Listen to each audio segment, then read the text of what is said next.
The reason I'm doing this, there's two.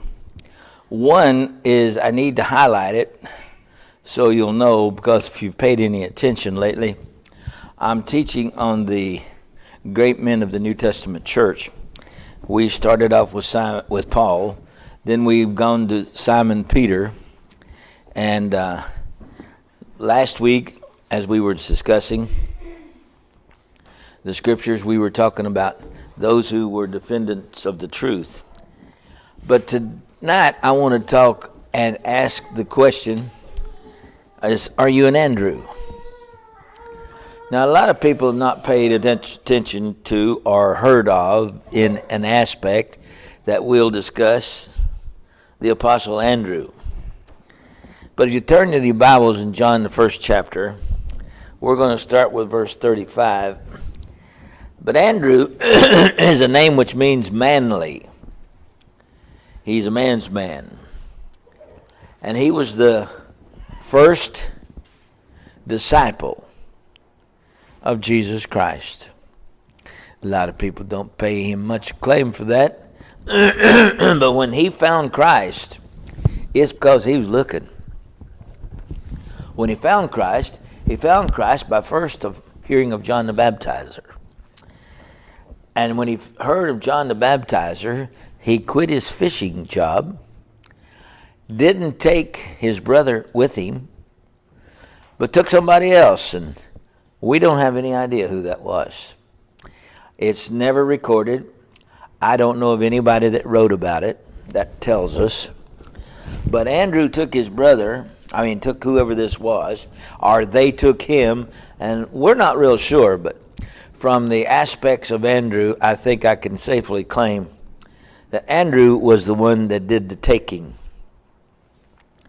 And the first thing he did, or had, was a mind that was desirous of spiritual things. Now, he had it made. He was a member of the 4 members of a family that had money and had been successful as fishermen. His daddy's name was Jonah, or in some instances, John. And they, being the sons of Zebedee, were partners with Simon Bar-Jonah, or Simon the son of John. And when that was understood, Simon didn't seem to have the interest that Andrew had. And Andrew seemed to be the guy that was energetically zealous of trying to find the Lord. He didn't know who he was. He didn't know where he'd find him. But he heard this noise about a guy preaching in the wilderness. And whoever this was that he was with, or took him, he took, was not his brother. He seemed to be the guy that was interested in trying to find things that others didn't. They had a brother, we know, and if we know of others, I don't know of it. But they were born in the village of Bethsaida on the Sea of Galilee. And now Peter and Andrew had an efficient business, and it was quite successful. And their father, Jonas, or John, had this business before them. From what we can understand, and from ancestry, there were 2 or 3 before them that had this successful business. They had 2 other partners, James and John, the sons of Zebedee. And if you ever knew what success would be, you would think that Andrew, having the business handed to him by his father, would have been happy with what he had. But it seems that Andrew had a spiritual appetite. Having heard of John the Baptizer, he wandered around, looked for him until he found him. He'd left his boats and had traveled into the wilderness, a place that's opposite from what Andrew would be accustomed to being in. And he came to a strange place to him to hear what was going on and what this man was preaching about. For the blessings of God and the providence that we are given, we don't always understand how things work for the good of those that love the Lord and that are called according to his purpose. But John the Baptist was out preaching. And when John the Baptist was out preaching, he was honest with them. When they found him, he told them that he was not the Messiah. Now, Andrew has been trying to find the Messiah. What had awakened in him and why he was doing that, nobody knows. But John the Baptist says, I'm not he. If you're looking for him, you've come to the wrong place. I'm not the man. But one day, as Andrew had hung around, because John was preaching about something that Andrew had never been accustomed to hearing. One day, John was preaching, and he all of a sudden hollers out, "Behold, the Lamb of God that takes away the sins of the world." That was the greatest day of Andrew's life. Also, the greatest day of Peter's life. Also, the greatest day of hundreds of thousands of other people. But if it hadn't have been for Andrew's interest, for his spiritual desire, for that appetite that he had to try to find the Messiah of God, they would have never been led to Christ. So Andrew heard this preaching, and when he heard this preaching, he went immediately, and this is what I think is very interesting. He practiced what John had preached: repentance.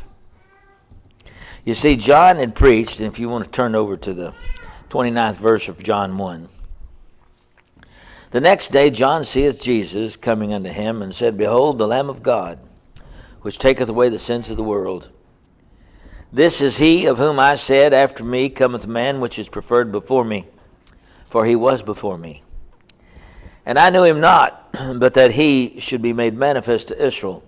Therefore am I come baptizing. And John bare record, saying, I saw the Spirit descending from heaven like a dove, and it abode upon him.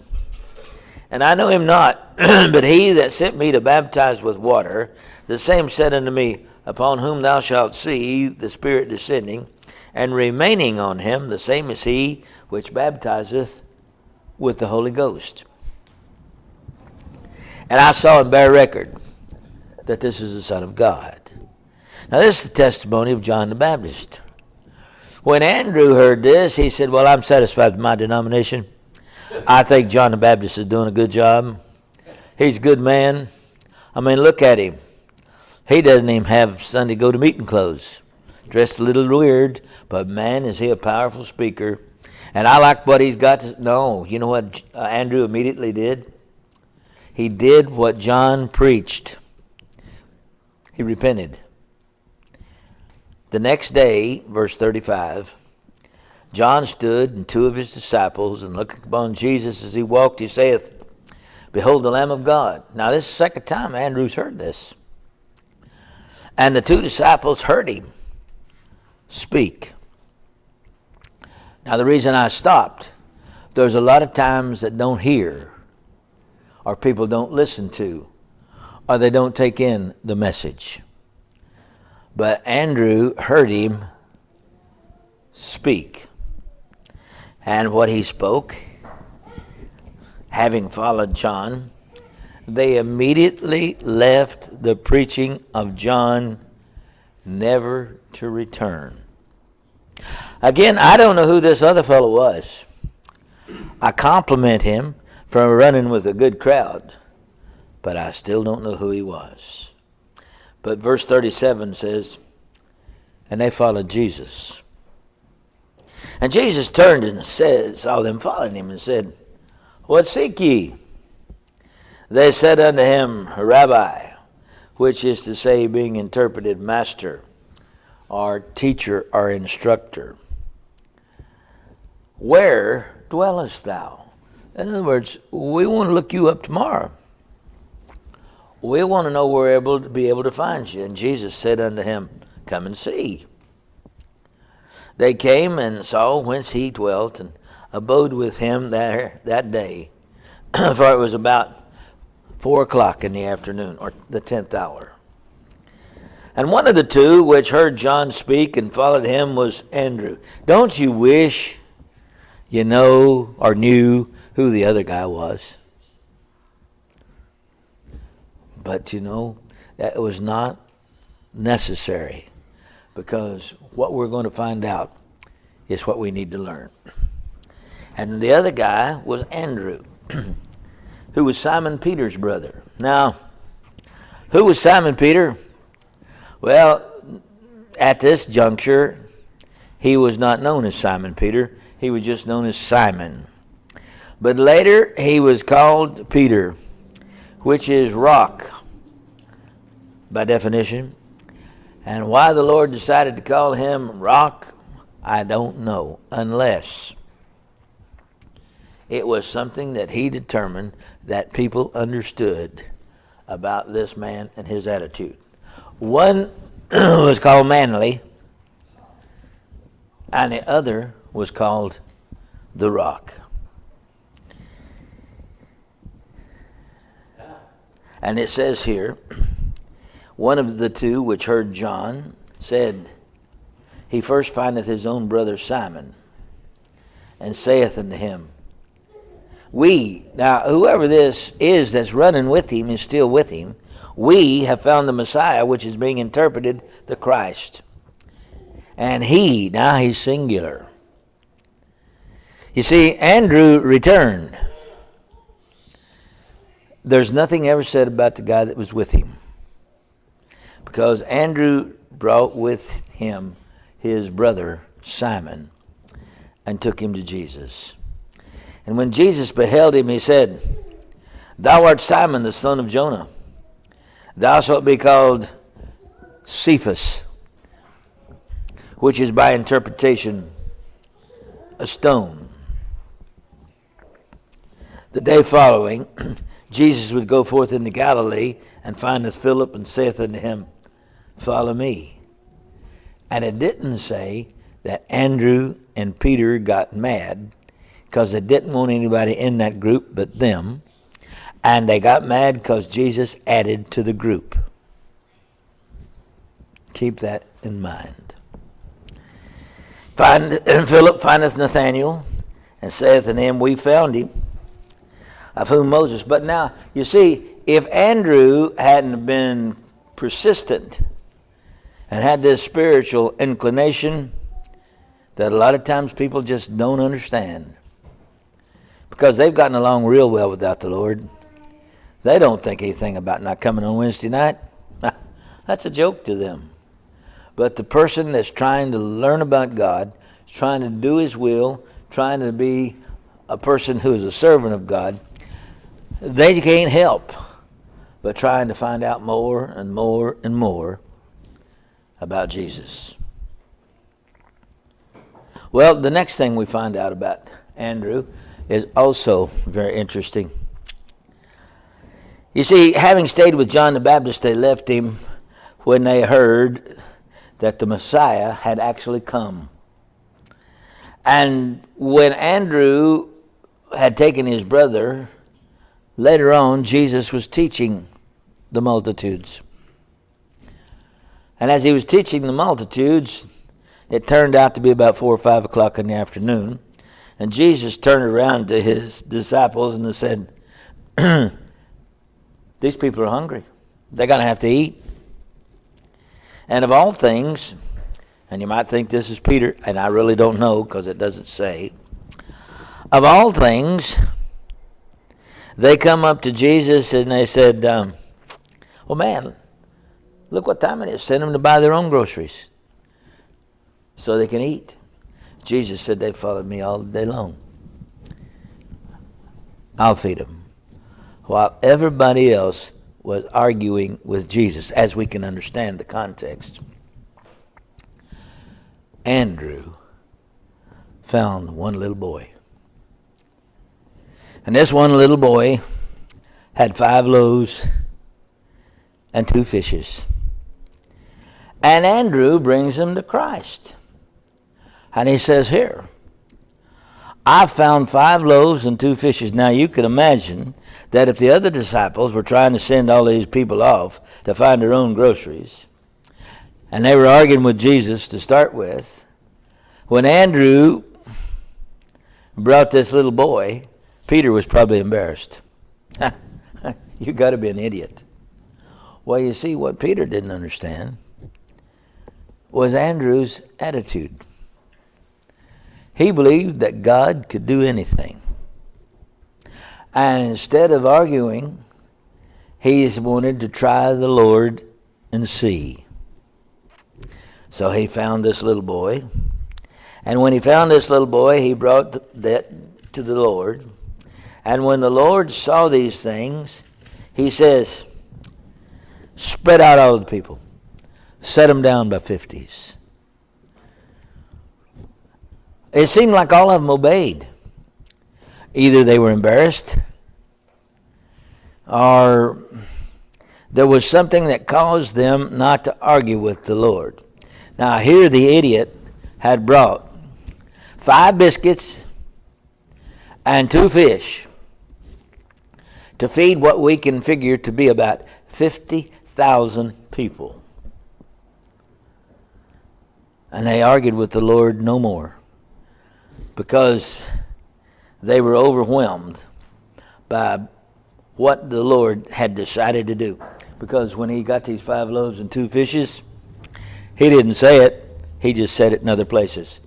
It is sufficient. And he had them spread them out.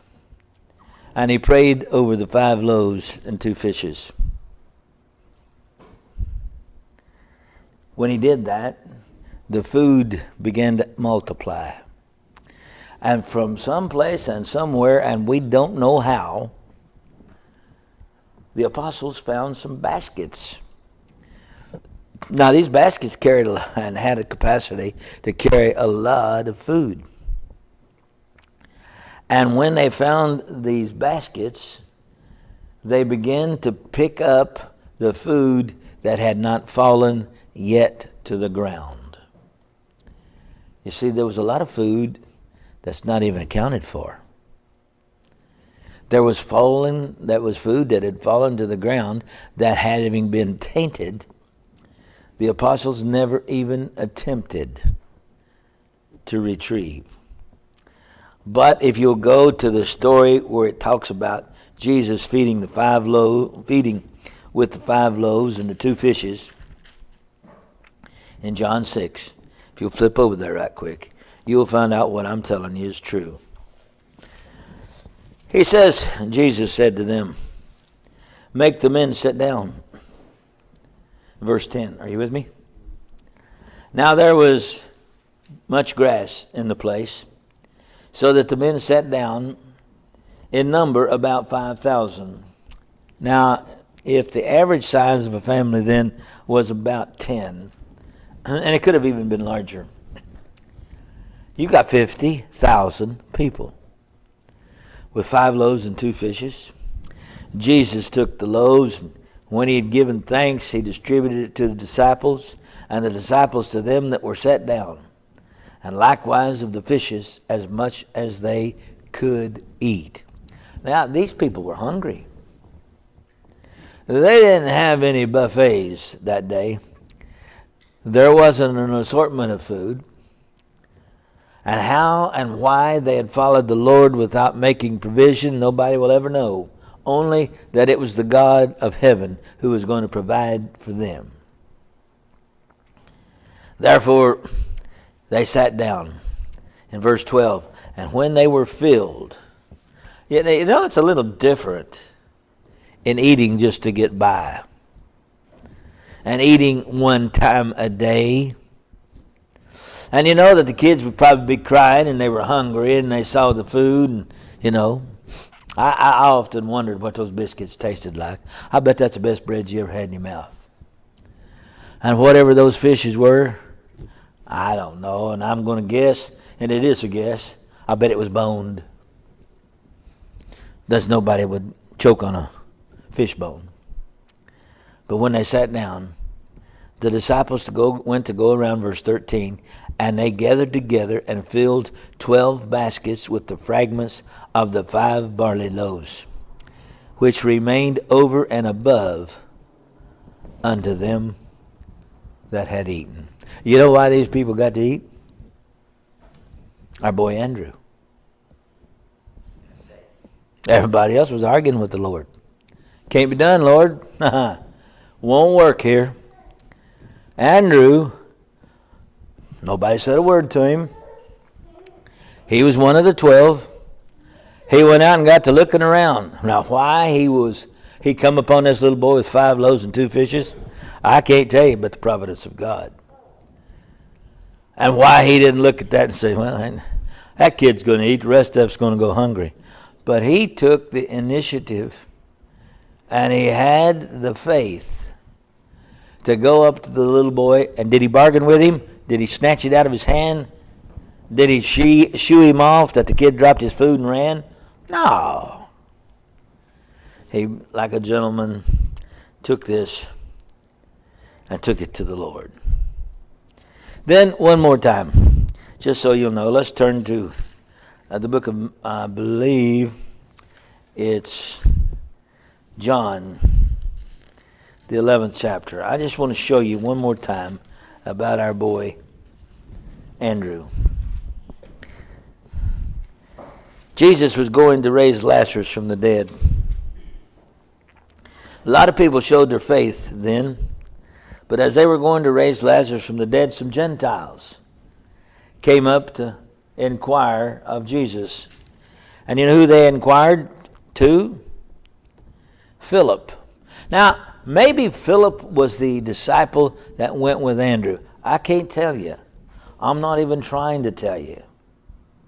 But it kind of seemed like they ran as a duet. When they came up to Philip, they asked Philip and said, "Sir, we would see Jesus." Do you know what Philip did? He didn't take them to Jesus. What did Philip do? He went to Andrew. And what did Andrew then do? Took them to Jesus. It's quite a phenomenal thing to see how that the way of the Lord sometimes work. You may not be a Peter, you may not be a Paul, but could you be an Andrew? Now, it's interesting that the day that Jesus was teaching and these people were hungry, the 5 loaves and the 2 fishes showed up, and if you can add that 7, that means a perfect meal. Andrew knew what his job was. His job was to introduce these people to Jesus Christ. And if they were hungry and their belly was hurting, they couldn't hear. Andrew had heard a long time before. Andrew brought these Gentiles because Philip knew who to go to. And then finally the apostles slipped out of Jerusalem when Paul, the mad dog of Benjamin, caused it to be so rough that the Christians couldn't stay there. And Andrew went north to the Caspian Sea, while Simon Peter went south. It was here that Andrew started a religious movement that today is known as the Greek Orthodox Catholic Church. For the first 4 centuries, the strongest element of the Lord's church was the Greek Orthodox Catholic Church. This is where our brother Chrysostom came in. This is where a lot of people that were instrumental in keeping the church with any record of faithfulness were. While when Peter went south, the Church of Christ in the southern part around Rome and the Grecian states went crazy. That's why we have so much respect. Because what Peter was to the Roman Catholic movement, as they claim, although he wasn't and was never a part of it, and would roll over in his casket if somebody would say so, Andrew was to the Russians and the Caspian Sea area, where the world would not even think that the gospel of Christ could flourish. What greater job can anybody have than that they be an instrument through which and by which the men are brought to Christ? Now, you may not be able to go, but you can sure make provisions for those who will. Now, that's what we're going to do tonight, because we're going to talk about these our brethren that are in certain areas of the world that we've never been. These are those like Leo. Now, I guess I'm pronouncing his name right, with no insult to him. I call him Enthroso. I don't know if that's right or not. I don't speak the Philippinian language. Here's a Philippine. If we read one of his letters, you'll see his agreement of verbs and nouns and where they go and all that's just not at all like ours. But he is in a place called the Upper Sagadan. I bet you that's just right next door. Somewhere. God only knows where it is. But it's in the Philippines. It's in a section or a state called Lanao del Norte in Mindanao, Philippines. We have been working with and supporting, and I say we because you're part of the we, have been supporting this brother now for 2 or 3 years. We get a weekly report. Every week you can depend on Brother Leo to send us a letter. Every week when he sends us a letter, you can see that, like here, I preached during of our Bible study in You Got It, whatever it is. Have a good time. And there's where the gospel was preached. Now, you notice the seats? You notice the place? You notice how it reflects what we know of the Lord's church in the first century? No, it didn't have big cathedrals. It didn't have somebody with his robe on or his shirt on backwards or somebody carrying on. But he tickles me because one time he will be, how as he puts it, maybe we'll run across it. He's leading the singing, only he doesn't say it that way. Or the next time he's preaching, or but he's always consistent in wherever he goes. Here, he takes these people, and you can see that the gospel has been preached, because he said, 2 precious souls at the Cathedral Falls who believed the gospel during of our Bible study in Have a Good Time, and they were baptized into Christ. Now, I need to warn you, the size of these people will mess you up. They're about the size, they're little short people. So sometimes when you think that these are children, these are grown men and women. I'm just telling you. Now, you can kind of tell when they're older if they got a beard and all that, but anyway.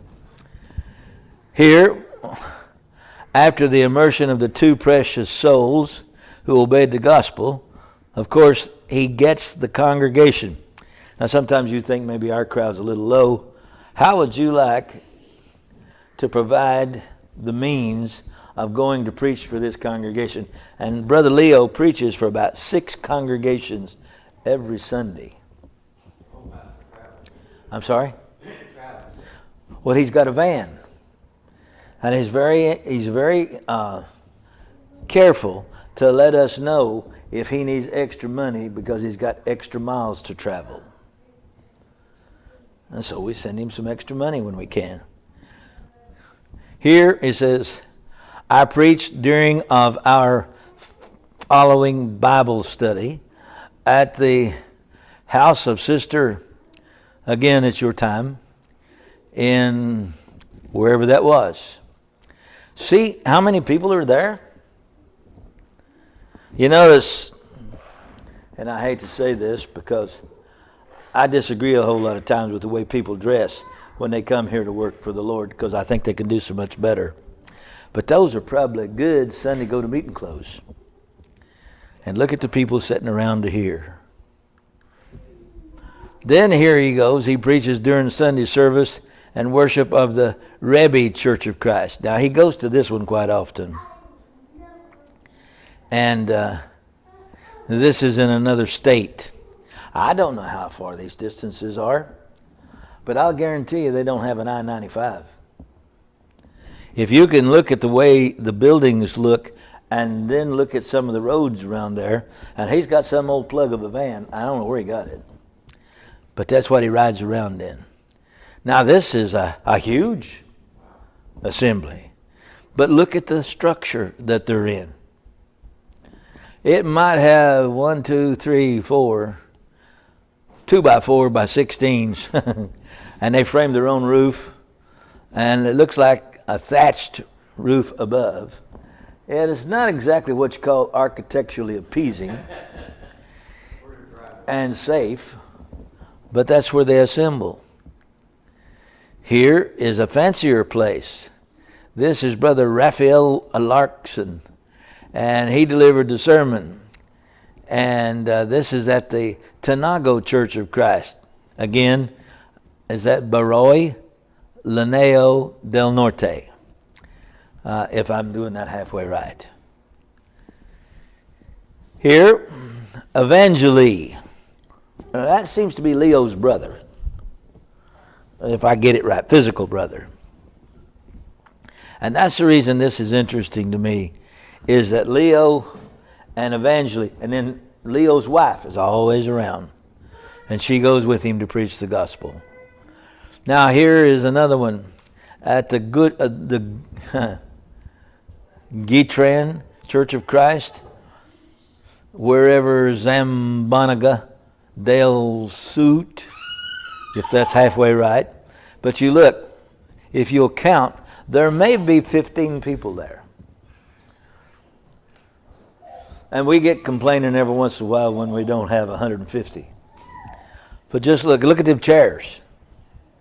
And I can imagine that they preach for a good while, because they only go for one service.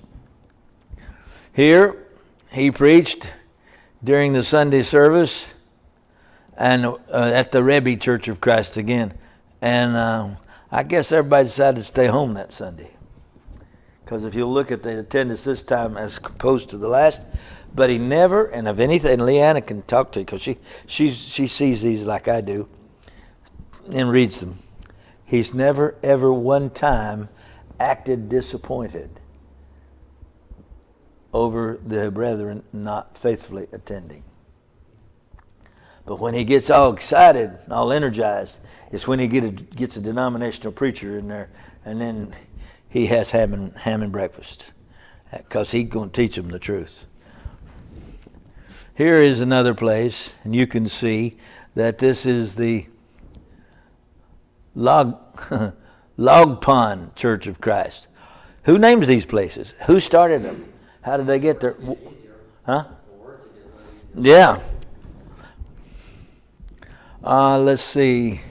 This is at the Tanago Church of Christ and Barroy Lanai del Norte, whatever that means. Look, can you count? How many you got there? 8? 9? Do you see a musical instrument? No, it's not there. They're preaching the gospel. Here, the Sunday service and the worship. Now, a lot of times he's going to be in 6 or 7 congregations on Sunday, because it seems like when he rolls into town, the church comes together. It says here, the vehicle tire was exploded while we were on the way home. So he's having to change the tire. And if you look and kind of get an idea of the roads, you can see probably why it exploded. Now, who replaces those tires? More than likely, the guy that changed it. And he never says a word. Right, Leanna? Again, you're going to see he preached, and this is at another congregation. Count again. There may be 14, 15 there. He's as happy as a lark. Now, I don't know. He probably can't sing "Come to Jesus" in the key of G. Or he wouldn't know, you know. But somebody is preaching these people the gospel. Here's another place. This is the Rebbe. He goes to there quite a bit. This is Log Pond. We got that one. That sounds southern. So maybe this is the southern Philippines. Big crowd there. Log Pond's got a large congregation. Sometimes when they have, I've noticed they have a large congregation, they'll have 3 or 4 preachers that Sunday as they preach the gospel to them. Here again, Brother Evanley. I don't know how you pronounce that. Evanley. He delivered the sermon at Log Pond. Pretty good sized congregation compared to the rest of them, isn't it? Here is sharing the gospel again at the Rebbe congregation. And if you'll look, it's running about 8 to 15. And again, Brother Evangelii delivered the message on this Sunday. Sir? Oh, yeah.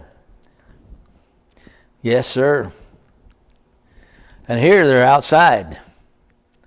I don't know exactly. This is on a one-day Bible study held in Log Pond.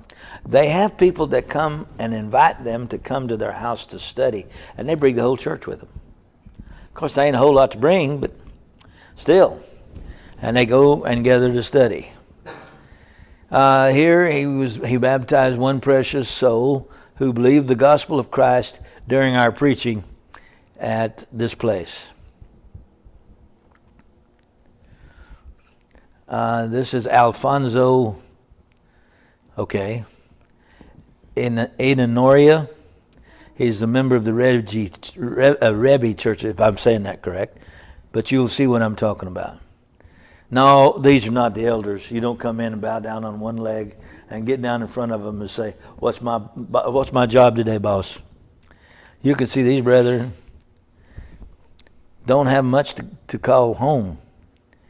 So this was a gospel preaching at some other city. And huh? He recently went on what would almost be considered a missionary. Yeah. And this is part of that. Because there's no building for them to meet in. Yeah. So they met out in the open. Here, welcome, Church of Christ. This is his missionary trip. Yeah. See that thatched hut? We sent money to help support him to go there. Yeah, because that was that extra long trip he took. But you see those thatched huts? Wouldn't you like to sleep under that in a good rainstorm? Now here is the gospel preaching at Del Norte again. We'll just shorten it up. Now this, again, is the Lapping Church of Christ. It seems like some of these congregations are 25 and 30 years old. Yeah. And if that be the case, the gospel was started there a long time ago, but these brethren are keeping them alive. Ma'am? Yeah. And you can see he's always baptizing somebody into Christ, which to me is phenomenal. As we go through these, and it used me to read all of them, you can see, and like you say, it's always the Lord's table when he's there. And you look, what is there? 8 men there? Now that looks like a congregation's well established. It's got a block building. Man, we up in the cotton there. And whatever that is, it looks like it's a poured slab. He had a one-day public gospel preaching.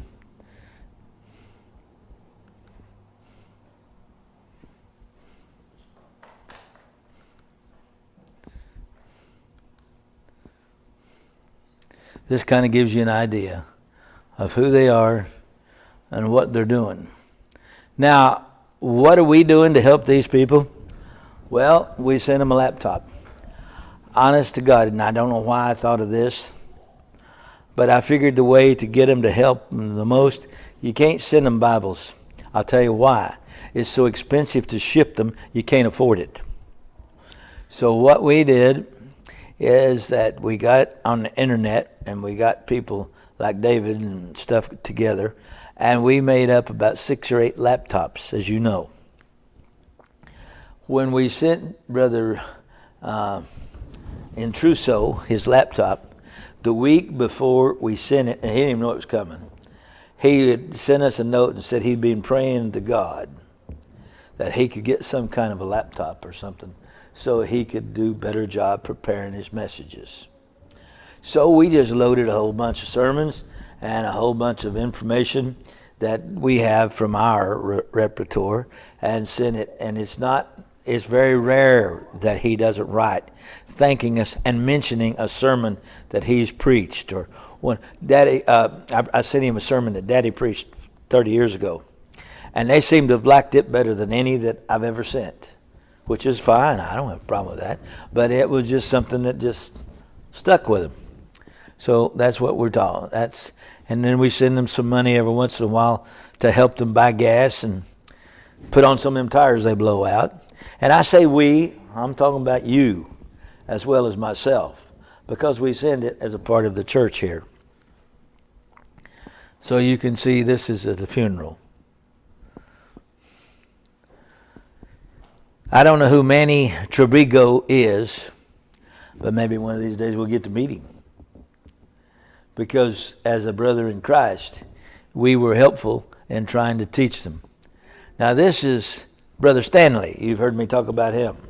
Brother Stanley just lost his house, all of it. In, what do they call the storms? They're not hurricanes, they're typhoons. No. Typhoons. He blew away his whole house. And he moved in with some brother that was a member of the church, him and all his family. And you can see, we sent him the laptop. We sent him bulletins and videos. We sent him money to help him preach the gospel. And he is a guy that taught himself to read the Bible to learn the English language, which I think is phenomenal. I don't know if I could do that or not. Ma'am? How do I do back? I clicked too many times? Oh, well, the operator area.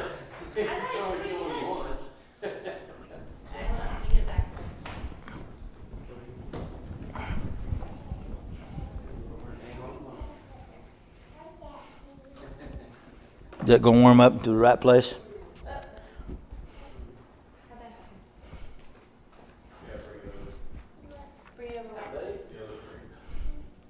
Well, if we can go back to that other where we just left off. Okay. This is Golam Ramakrishna. You know what that means? I used to be a preacher in the Buddhist religion. Oh, really? Yeah. Wow. This guy, of all things, has moved and gone to a place I'd be afraid to let people know I was a member of the church almost. He's right up in the area where they're killing them all the time. And he's an interesting fellow, from what I can say. But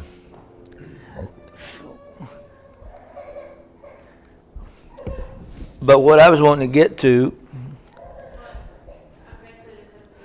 he's at the United Arab Emirates. If you listen to the news, you'll know that the Muslims are in there killing them at the drop of the hat. See if you can get to the internet work, Leanna, you were talking about.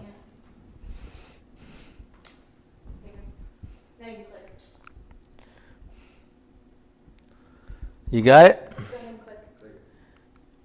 He's in the United Arab Emirates. Yeah. And he moved there. Wow. Now, you can explain that to him, I can't. Okay. This. Yeah, so I just thought I'd give y'all some stats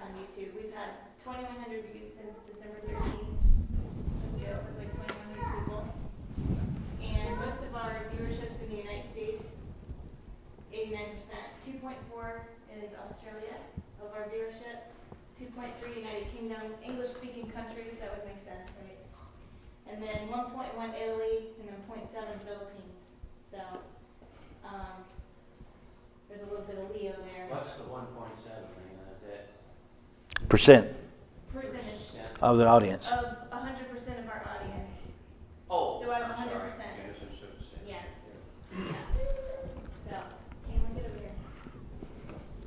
Kaylin, get over here.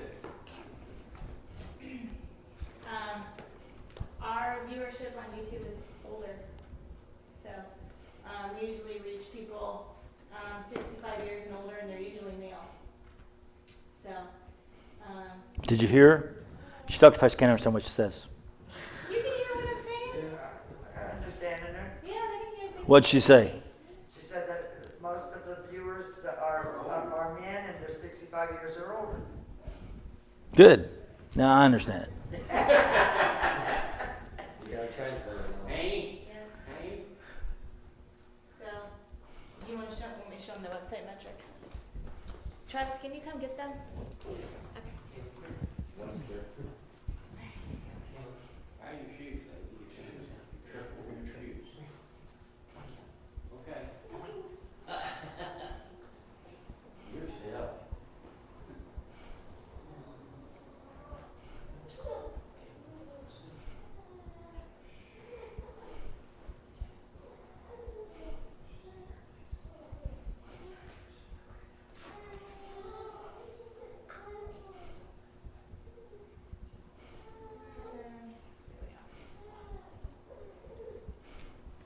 So this is for a really short period of time, so we can fix this.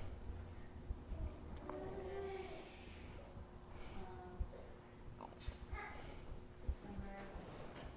Actually change this to January. Just to kind of show you what we did last year.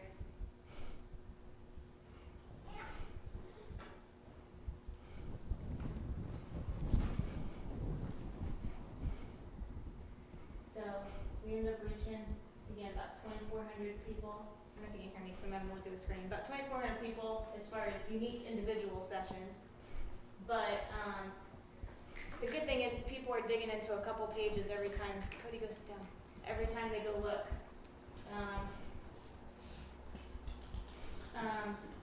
We've got 85% new traffic, so we're constantly getting in new traffic. Let's see what else I can show you.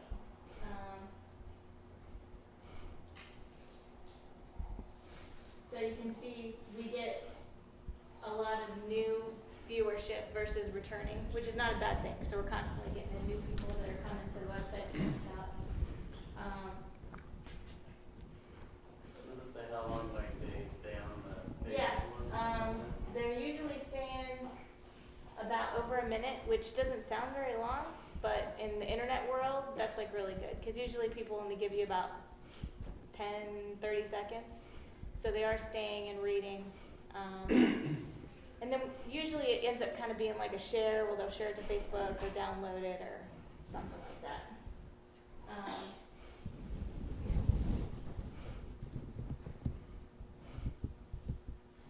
Most of our traffic is still desktop. We've got a lot of people that are still kind of looking at us on their computers, just because it's easier to kind of digest a bunch of information on your computer. Let's see what else I can show you that would be valuable here.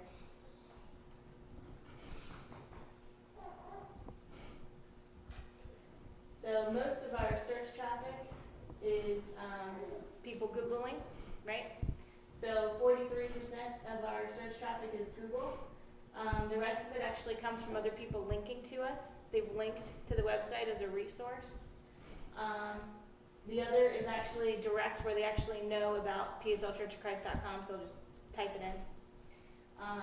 And then the other that little orange sliver is social media, so they'll find us on social media and they'll go to the website that way. Let me show you. Yeah. You click right on the page, it has a video right pop up, right? Right. So Joe's preaching right off the top when they click on it. Yeah. Yeah. What I wanted to look is what I thought you guys would. This is really small, and sorry if you can't see this very well. I could probably Put it I on. can fix the Zoom. Pick the mouse and just go like this. Zoom in. Put your mouse over the main area. You mean this thing? There we go. Wait, I think that took me back. So, okay. Click on there and then like spread your fingers apart from there. And we'll zoom in. Well, there's a way to do it up here too. There we go.